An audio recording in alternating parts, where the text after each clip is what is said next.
सबसे बड़ा भोग तो यही है। जिस वक्त व्यक्ति को यह मालूम होता है कि मुझ में एक सामर्थ्य है, मुझ में सामर्थ्य है, मैं शांत हूं, मुझको कुछ नहीं चाहिए, मेरे जीवन में से दुख निकल गया, ये जो किसी गुण के साथ जो अहम का संबंध है, किसी गुण विशेष के साथ जो अहम का संबंध है, ये क्या है? ये योग का भोग है। जब हम और आप अपने आप आए हुए योग का भोग नहीं करेंगे तो योग जो स्वभाव से गतिशील है वो हमें पराधीनता से स्वाधीनता की ओर ले जाएगा, जड़ता से चिन्मयता की ओर ले जाएगा, अभाव से पूर्णता की ओर ले जाएगा, मृत्यु से अमरत्व की ओर ले जाएगा। ये नियम ही है। तो तात्पर्य क्या निकला? कि तात्पर्य ये निकला कि योग का भोग न करने से चिन्मय दिव्य जीवन की प्राप्ति होगी। ये भी बात जरा संकेत ही समझना चाहिए, कहना तो ये चाहिए कि दिव्य चिन्मय जीवन जो है उससे अभिन्नता होगी, उसके और अपने बीच में भेद का नाश नहीं होगा। जब भेद का नाश नहीं होगा तब अपने आप प्रेम की अभिव्यक्ति होती है। इससे तात्पर्य क्या निकला?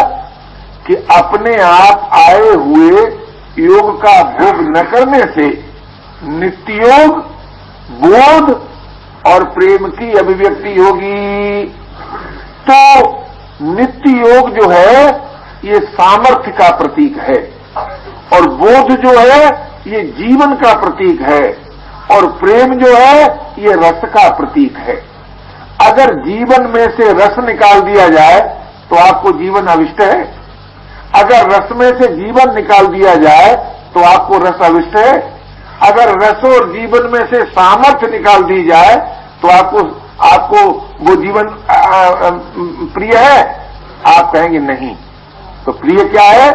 कि भाई सामर्थ्य भी हो और जीवन भी हो और नित्य नव रस भी हो। तो नित्य नव रस की प्राप्ति, जीवन की प्राप्ति और सामर्थ्य की प्राप्ति हम सबको अभिष्ट है। और ये तीनों बातें एक जीवन में, अलग अलग नहीं। कहीं आपको सामर्थ्य दिखाई दे और जीवन न दिखाई दे। जैसे विचार कीजिए, जिसको आप शक्ति कहते हैं, जिसको आप प्रकृति कहते हैं, इसमें सामर्थ्य है? सामर्थ्य न हो ऐसी बात नहीं, सामर्थ्य है पर जीवन नहीं, क्योंकि सतत परिवर्तन है। जिसको आप ज्ञान कहते हैं, जिसको आप आत्मा कहते हैं, उसमें जीवन तो है। तो सोचिए, जीवन तो है पर ज्ञान प्रकाशक है कि कर्ता? थोड़ा ध्यान दें, कोई बुरा न माने भाई। ज्ञान प्रकाशक है कि कर्ता? तो आपको मानना पड़ेगा कि प्रकाशक है। तो जो प्रकाशक होता है वो उसमें सामर्थ्य, वो सामर्थ्य नहीं होती जो पर प्रकाश में होती है। जो प्रकाशक होता है उसमें वो सामर्थ्य नहीं होती जो पर प्रकाश में होती है, और जो पर प्रकाश होता है उसमें वो ज्ञान नहीं होता जो प्रकाशक में होता है। लेकिन अपनी मांग, बोले अपनी मांग तो सामर्थ्य की भी है और ज्ञान की भी है। ये नहीं कि हमको ज्ञान नहीं चाहिए, ये नहीं कि हमको सामर्थ्य नहीं चाहिए। कल्पना करो कि आपको ज्ञान भी चाहिए, सामर्थ्य भी चाहिए, लेकिन क्या रस नहीं चाहिए? बोले रस भी चाहिए, हमको रस की भी मांग है। तो रस की जो मांग है उसका प्रतीक है प्रेम, और जीवन की जो मांग है उसका प्रतीक है तत्व ज्ञान, और सामर्थ्य की जो मांग है उसका प्रतीक है नित्य योग। तो नित्य योग, तत्व ज्ञान और परम प्रेम, इन तीनों की जहां अभिन्नता है, इन तीनों की जहां एकता है, वो क्या है? वो महाराज संघ की भाषा में मानव जीवन है। वो मानव जीवन है। तो ये जो मानव जीवन है, जिसमें कि नित्य योग है, जिसमें कि तत्व ज्ञान है, जिसमें कि परम प्रेम है, वो मानव जीवन किसके द्वारा प्राप्त होता है? तो वो मानव जीवन प्राप्त होता है सत्संग के द्वारा। और किस प्रकार के सत्संग के द्वारा प्राप्त होता है? कि वो उस प्रकार के सत्संग के द्वारा प्राप्त होता है कि जिसमें लेस मात्र भी श्रम नहीं है। जो सुख का सदव्यय नहीं कर सकता वो दुख का सदव्यय कर ही नहीं सकता। तो आज हमारी दशा क्या है? सुख काल में तो सुख का भोग करें और जब दुख आए तब असंग होकर के दुख से मुक्त हो जाएं। ये बात कभी नहीं बनेगी, ये बात नहीं बनेगी। आपको यदि असंग होना है तो सुख से भी असंग होना है और दुख से भी असंग होना है। केवल दुख से असंग हो जाएं और सुख का भोग करते रहें, केवल दुख से असंग हो जाएं और सुख और शांति का भोग करते रहें, तो मेरा तो अपना ऐसा विश्वास है कि आपको जहां दुख से असंग होने की बात है, वहां सुख और शांत से भी असंग होने की बात है, वहां स्वाधीनता में भी रमण न करने की बात है। इसलिए भाई बड़े ही धीरज के साथ आज हमें इस बात पर विचार करना है कि बिना श्रम के जो सत का संग है वो सत्संग हम सब करें। उसके करने का समय प्रत्येक कार्य से पूर्व, प्रत्येक कार्य के अंत में मुख्य समय है, और सोने से पहले और उठने के बाद। और इसी बात को व्यवहारिक रूप देने के लिए जो संघ में बताया गया कि सायंकाल 7:30 बजे और प्रातः 3:30 बजे मूक सत्संग करना है, इसका मतलब ये नहीं है कि वही उसका समय है। इसका मतलब केवल इतना है कि आपको ये इस बात की याद आए कि हाँ भाई हमको कुछ देर शांत भी होना है, विश्राम भी करना है। और आप कहें कि विश्राम तो हम घोर नित्य सुसुप्ति में करते हैं, तो जो चीज अपने आप होती है ना उसमें कर्तृत्व होता नहीं, और जिसमें कर्तृत्व नहीं होता उससे करने का राग नाश नहीं होता। इसलिए भाई ये जो सत्संग करने की रुचि है, सत्संग करने का जो राग है, उसकी निवृत्ति के लिए हम सबको श्रम रहित होकर सत का संग करना है। क्यों? सत उसे नहीं कहते जिससे देश काल की दूरी हो, सत कहते ही उसको है जो सर्वत्र हो, सर्वदा हो। तो जो सर्वत्र सर्वदा है उसका नाश कभी हो ही नहीं सकता, और जिसका नाश कभी नहीं हो सकता वो हमसे दूर नहीं हो सकता। जो हमसे दूर नहीं है उसमें प्रेम हो सकता है, उससे योग हो सकता है, उसका बोध हो सकता है, उसके लिए कोई श्रम नहीं अपेक्षित होता। योग श्रम नहीं है, बोध श्रम नहीं है, प्रेम श्रम नहीं है। इसलिए जो अविनाशी तत्व सर्वत्र सर्वदा ज्यों का त्यों है, सर्वत्र सर्वदा ज्यों का त्यों है, उसमें हमारा योग हो। तो कैसे होगा? कि जो सर्वत्र सर्वदा नहीं है उसकी कामना के त्याग से। तो तात्पर्य क्या निकला कि कामना का त्याग योग का साधन। भाई कामना का त्याग योग का साधन क्यों हो गया? कि कामना कहते किसको, जरा सोचिए तो सही। कामना का अर्थ क्या है? जो हमारा वस्तु से संबंध जोड़ दे, चाहे वो वस्तु के स्थान पर शरीर हो, चाहे मन हो, चाहे प्राण हो, चाहे इंद्रियां हो, और चाहे बुद्धि हो, और चाहे समस्त सृष्टि हो। जो सृष्टि से संबंध जोड़ने वाली बात शक्ति है, जो सृष्टि से संबंध जोड़ने वाली प्रवृत्ति को, जो सृष्टि से संबंध जोड़ने वाली प्रवृत्ति है, उसी का नाम है कामना। आप कहेंगे कामना तो कोई प्रवृत्ति नहीं मालूम होती, बड़ी भारी प्रवृत्ति है कामना महाराज। क्यों? जितनी प्रवृत्तियां आप देखते हैं उसके बीज रूप में कामना ही तो है। और क्या बताइए जरा, बीज रूप से कामना ही तो है।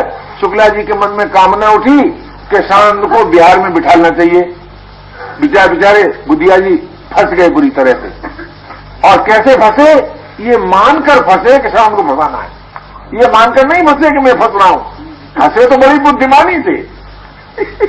और ये सोचकर फंसे कि इस आजाद पक्षी को पिंजरे में बंद करना है, और उन्होंने अपने मन की बात पूरी करी नहीं, किसी सीमा तक कर ही लिया बंद।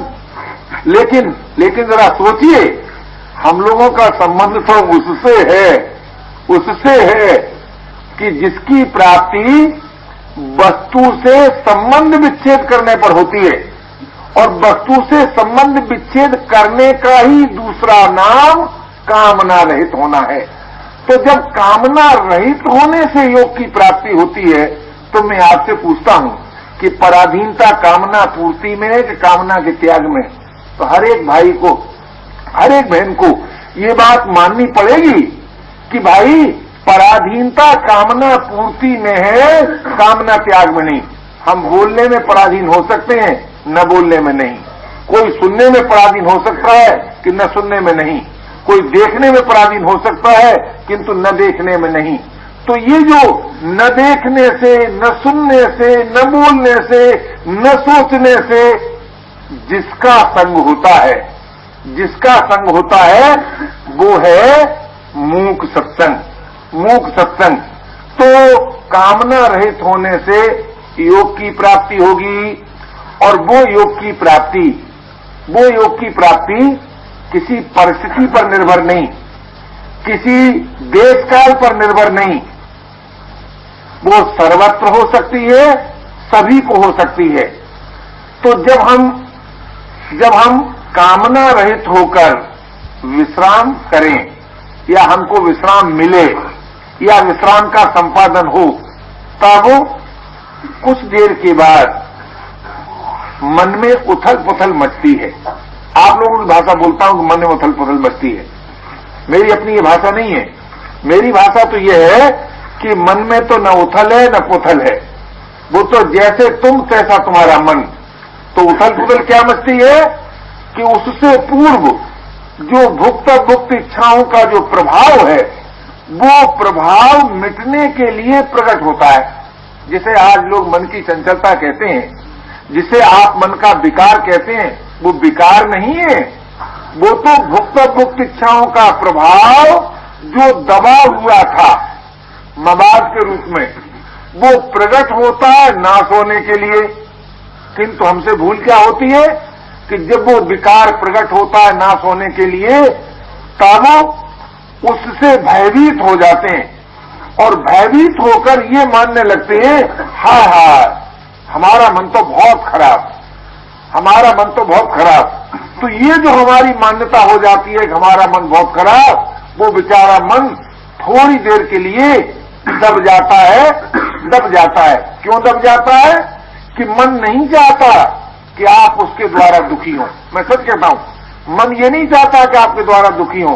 दब जाता है, फिर देखता ही फिर वो अनंत की कृपा शक्ति फिर देखती है कि अच्छा इस वक्त तो ये शांत हो गया, ये भयभीत नहीं है। तो फिर मन का विकार प्रकट होता है, जिसे आप कहते हैं विकार। वो प्रकट होता है केवल इसलिए कि वो अनंत की कृपा शक्ति उसका नाश कर दे, और मन को निर्मल बनाकर योग की दृढ़ता कर दे। होती तो वो सब बात इसलिए है, लेकिन हम लोग उससे सहयोग नहीं तोड़ते, उससे भयभीत होते हैं, अथवा उसका सुख लेने लगते हैं।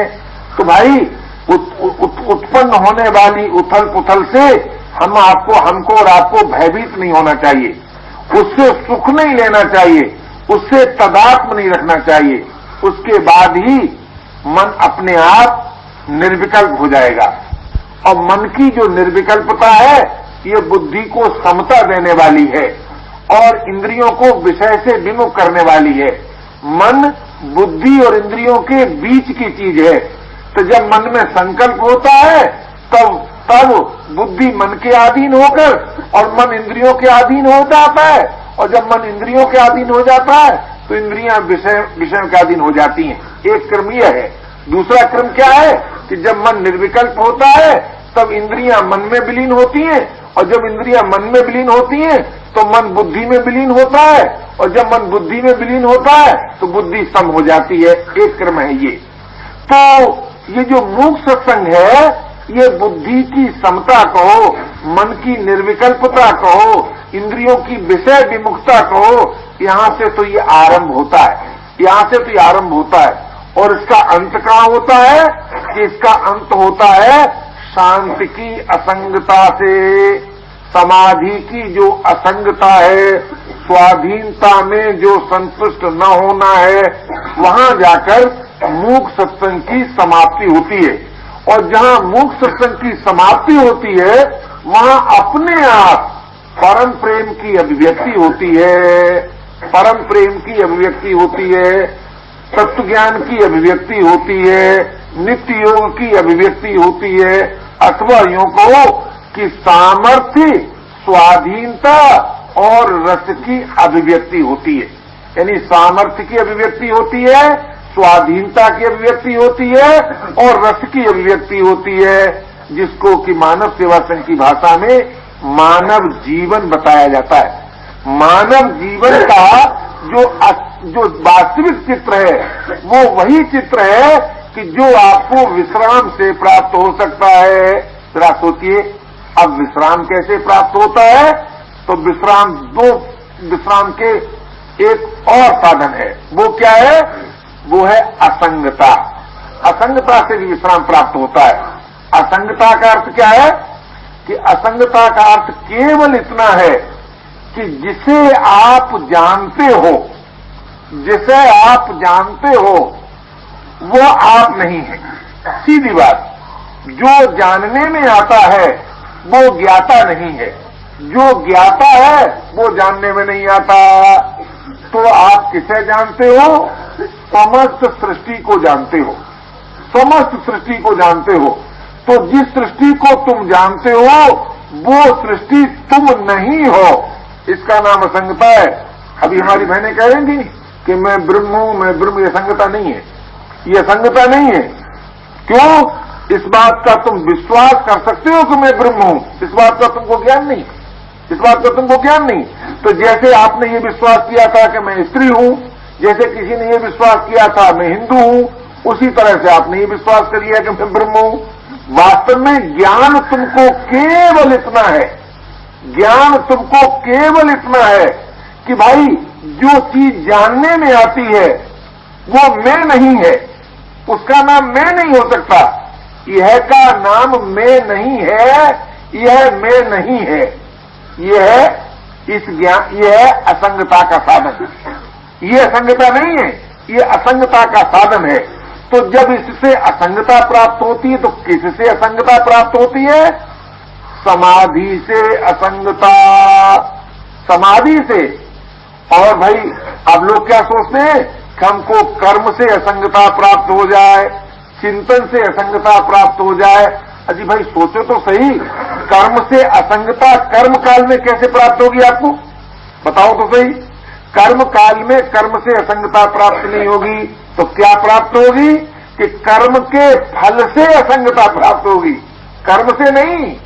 निष्काम भाव से रोटी खाने से पेट न भरता हो ऐसी बात नहीं, निष्काम भाव से कपड़ा ओढ़ने से शीत न मिटता हो ऐसी बात नहीं। तो कर्म से असंगता नहीं होती, कर्म के फल से असंगता होती है।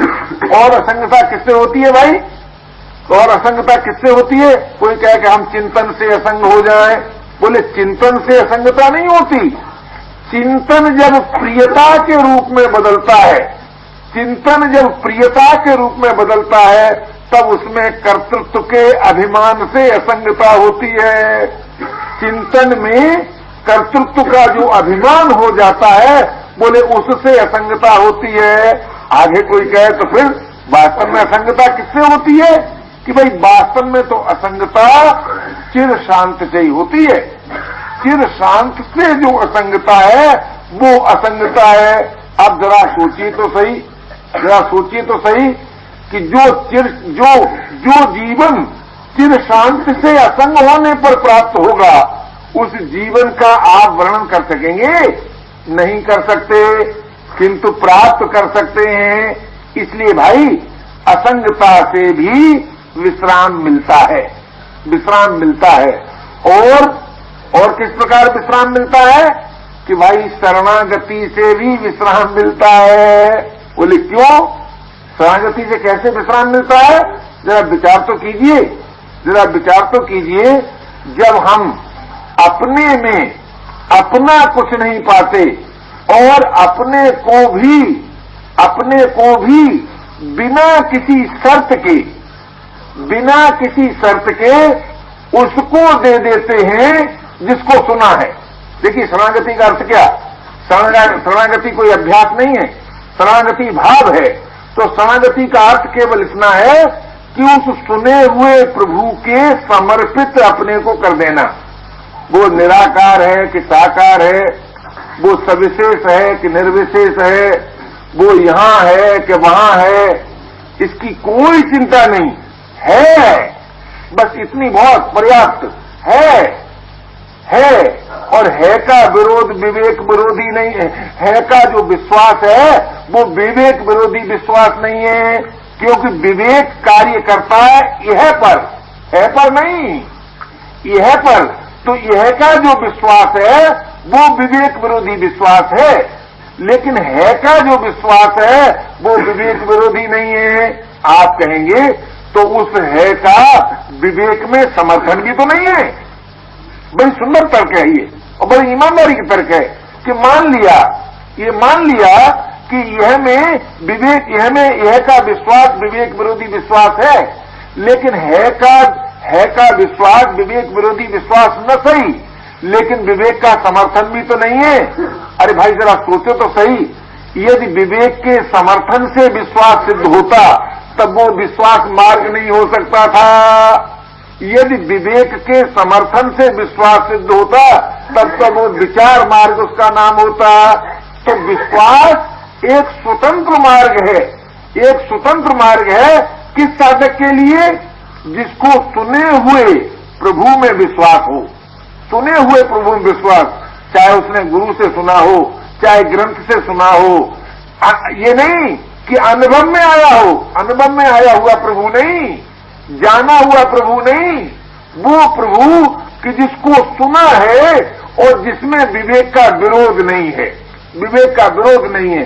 तो वो सुने हुए प्रभु में जो आस्था है वो आस्था शरणागति का साधन है। तो शरणागति है क्या? कि उस सुने हुए प्रभु को अपने को दे देना। और आप जानते हैं अपने को कौन दे सकता है? वो स्त्री पति को नहीं दे सकती जो पति से सुख की आशा करती है। जरा ध्यान दीजिए, वो तो नाम लेती है कि मैंने अपने को दिया, वास्तव में वो लेने का तरीका है। जैसे आप कहें कि हम भूमि में एक दाना डालते हैं तो आप भूमि को दाना देते हैं? अरे जब लेने की रुचि है तो देते क्या है? तो अपने को देने का उपाय क्या है कि उस सुने हुए प्रभु में से किसी प्रकार के सुख की आशा न की जाए, क्यों? सुख मिलता है कामना पूर्ति में। इसका अर्थ ये नहीं है कि वो सुना हुआ प्रभु कामना पूरी नहीं कर सकता, ऐसा मैं नहीं मानता हूं। कामना पूरी कर सकता है, लेकिन जिससे उसके शरणागत होना है वो सुने हुए प्रभु से सुख की आशा नहीं करता। बोले भाई सुख की आशा न करें, लेकिन सदगति की आशा तो करें। बोले वो सदगति की आशा भी नहीं करता। क्यों सदगति की आशा नहीं करता? कि जिसने अपने को शरणागत कर दिया, भला सोचिए उसके जीवन में दुर्गति का प्रश्न है। तो विचार तो कीजिए, जिसके जीवन से सुख की आशा का नाश हो गया, उसके जीवन में काम की उत्पत्ति हो सकती है? कदापि नहीं हो सकती। और जब काम की उत्पत्ति नहीं हो सकती है तो बंधन का प्रश्न ही नहीं आता, और जब बंधन का प्रश्न ही नहीं आता तो मोक्ष का महत्व ही क्या रह जाता है। इसलिए उस सुने हुए प्रभु से सदगति मत मांगो और उस सुने हुए प्रभु से सुख की कामना मत करो कि तुम हमको सुख देना और तुम हमारी सदगति कर देना। तो अब आप कहेंगे तो फिर उस सुने हुए प्रभु के शरणागत होने का प्रयोजन, कि शरणागत होने का प्रयोजन तो यह है कि उस प्रभु को ही रस देना है। जरा ध्यान दीजिए, ये है भक्तों की मुक्ति। नित्य मुक्त को रस देने की नितनव लालसा, नित्य मुक्त को निर्विकार को नित्य मुक्त को, निर्विकार को रस देने की नितनव लालसा, ये है शरणागत की मुक्ति। ये है शरणागत की मुक्ति और यही है शरणागत की भक्ति। तो कहने का मेरा तात्पर्य था कि भाई उस सुने हुए प्रभु में यदि आपकी आस्था है, मैं नहीं कहता हूं कि आप आस्था करें, मुझे क्या जरूरत पड़ी आप आस्था करें, यदि आस्था है तो उससे कुछ मांगो मत, उससे कुछ मांगो मत। न तो सुख मांगो और न शांति मांगो और न सदगति मांगो, क्योंकि यही तीन चीज मांगने की हो सकती है। कोई क्यों न मांगे कि सुख के लिए तो उन्होंने कर्तव्य विज्ञान बना दिया है? और शांति के लिए उन्होंने कामना का त्याग बता दिया है, तो सोचिए। और सदगति के लिए उन्होंने असंगता प्रदान की है। तो असंग होकर अपनी सदगति कर लो, कामना रहित होकर शांति का संपादन कर लो, और मिले हुए के सदुपयोग के द्वारा सुख संपादित कर लो।